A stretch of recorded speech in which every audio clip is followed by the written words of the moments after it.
네, 안녕하세요. 다정한 참견의 다엘입니다. 오늘은 헤어질 때 하는 말들 어떤 의미가 있을까라는 주제로 이야기를 나눠보도록 하겠습니다. 헤어지고 미련이 남는 이유는 제각각이겠지만 그 중에서도 유독 헤어질 때 들었던 말 때문에 미련이 남는다. 헤어질 때 상대가 했던 말을 곱씹을수록 뭔가 의미가 있는 것 같다. 이런 이유들 때문에 미련이 점점 커지는 분들이 계시는데요. 대표적인 몇 가지 멘트들을 짚어볼게요. 첫 번째로는 바로 미안해 라는 말이에요. 이별 통보하는 사람이 미안해 라는 말을 하는 게 못 알아들을 만큼 어려운 말은 아니라고 생각을 하거든요. 이를테면 너는 나를 아직까지도 좋아해 주는데 나는 너에게 마음이 없어서 식어서 일방적인 통보를 하게 돼서 미안하다. 보통은 이런 뜻에 가깝잖아요. 이렇게 알아차리기 쉬운 말임에도 불구하고 이 말에 의미를 두게 되는 상황이 있는데 그거는 바로 이 미안하다는 말 앞 또는 뒤에 추가되는 문장들 때문이라고 생각합니다. 예를 들면 더 이상 마음이 없어서 헤어지자고 해서 미안하다 라고 말을 할 수도 있는데 그동안 더 잘해주지 못해서 미안해. 너는 정말 참 좋은 사람인데 내가 그런 사람이 아니라서 미안해. 약간 이런 느낌으로 무언가가 따라온다는 거예요. 그래서 사실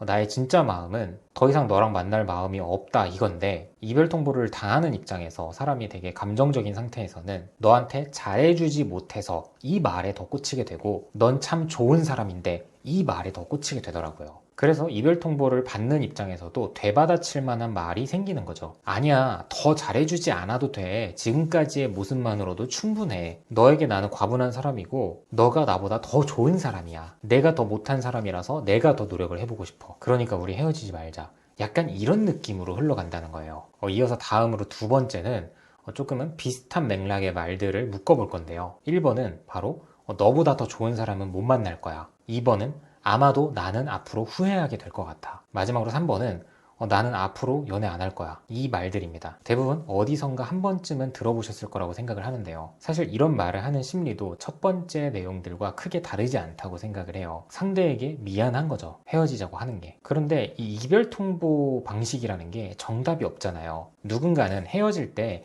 강하게 말하고 확실하게 끊어내야 그게 상대방에 대한 예의인 거다라고 말을 하는데 이럴 때 나타나는 부작용이 있기는 하거든요. 내가 너무나도 세게 말을 해서 상대방이 나를 통해 상처를 받을 수 있고 심한 경우에는 자신감이나 자존감의 상처를 너무 많이 입어서 다음 연애까지 큰 영향을 미치는 경우 그리고 또 다른 방식 하나가 상대방을 어루고 달래면서 너는 정말 괜찮은 사람이니까 앞으로도 나보다 더 좋은 사람을 만날 수 있을 거야. 이런 식으로 어느 정도는 상대방의 연락을 받아주기도 하고 적당한 선을 지키는 그런 이별 통보 방식이죠. 그런데 이런 경우도 부작용은 있습니다. 상대방 입장에서 나에 대한 마음을 정리하기까지 훨씬 더 오랜 시간이 걸릴 수 있다는 거. 그래서 이렇게 후자의 경우처럼 상대방과 다시 만날 마음은 전혀 없는데 미안한 마음이 너무 클 때 왠지 상대가 가여워 보이기도 하고 나는 분명히 내가 너무 잘 살 거라는 걸 아는데 상대방은 어쩌면 그러지 못할 수도 있겠다라는 생각 때문에 상대방을 강하게 밀어내지 못하는 그런 이별 통보를 하는 분들도 있더라고요. 그리고 또 다른 경우로는 정말 환승 이별하는 사람들이 참 많은데 뭐 환승을 하려고 하거나 이미 좋아하는 사람이 생겼거나 호감 가는 사람이 생겼을 때 뭔가 지금 만나던 사람과 최대한 뒤탈 없이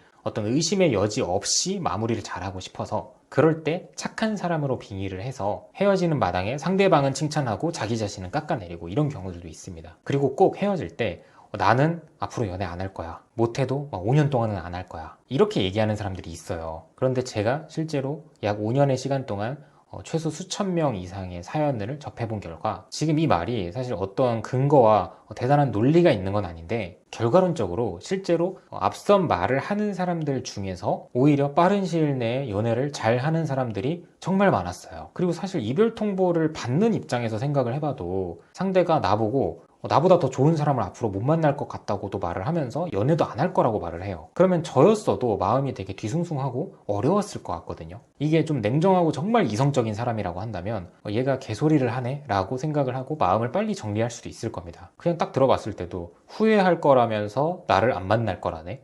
이게 무슨 말도 안 되는 논리예요. 그런데 헤어지는 순간은 누구나 너무 마음이 힘들고 감정적일 수 있고 판단이 어려울 수 있기 때문에 어차피 헤어질 거면서 이와 같은 말을 한다는 건 절대 상대방을 위한 행동이 아니라고 생각을 합니다. 그리고 다음이 나는 앞으로 연애는 안 할 거야. 이 말에 대해 조금 더 보충을 해보면 사실 내 환경이 어떻고 상황이 어떻고 당장 주위에 이성이 없고 만날 만한 사람이 없고 이런 걸 다 떠나서 사실 코로나 이후부터는 많은 사람들이 인스타나 뭐 소개팅 어플 같은 것들을 통해서 만남을 이어갑니다. 그래서 어떤 상황에서든 다 연애는 할 수 있다고 생각해요. 그래서 오히려 밖에 안 나가고 집 안에만 있는 사람들이 집에서 핸드폰으로 연애를 시작하는 경우들이 훨씬 많습니다. 그렇기 때문에 앞으로 나는 연애를 안 할 거다라고 말을 하는 사람을 더 조심할 필요가 있다. 마지막으로 세 번째 내용은 바로 우리가 지금보다 조금 더 늦게 만났다면 참 잘 됐을 텐데 라는 말입니다. 이것도 헤어질 때 하는 흔한 말들 중에 하나죠. 헤어지면서 이런 말을 하는 사람들의 심리는 그리 어렵지 않게 유추해 볼 수 있는데요. 대부분 속마음은 이런 느낌이라고 보시면 돼요. 당신이 좋은 사람,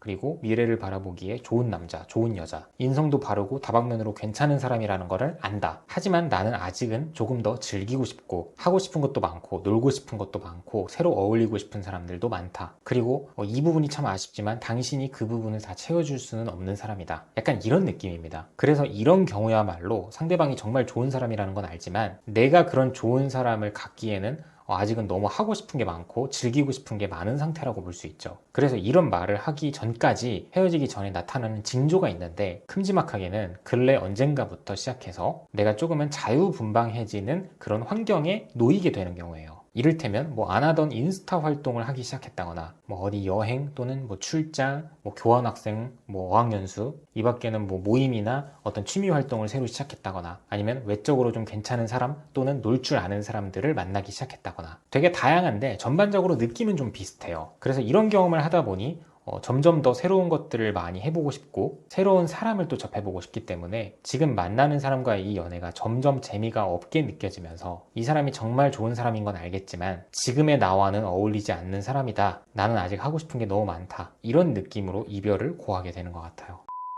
네, 오늘도 영상 봐주셔서 감사하고요. 지금까지 다정한 참견의 다일이었습니다.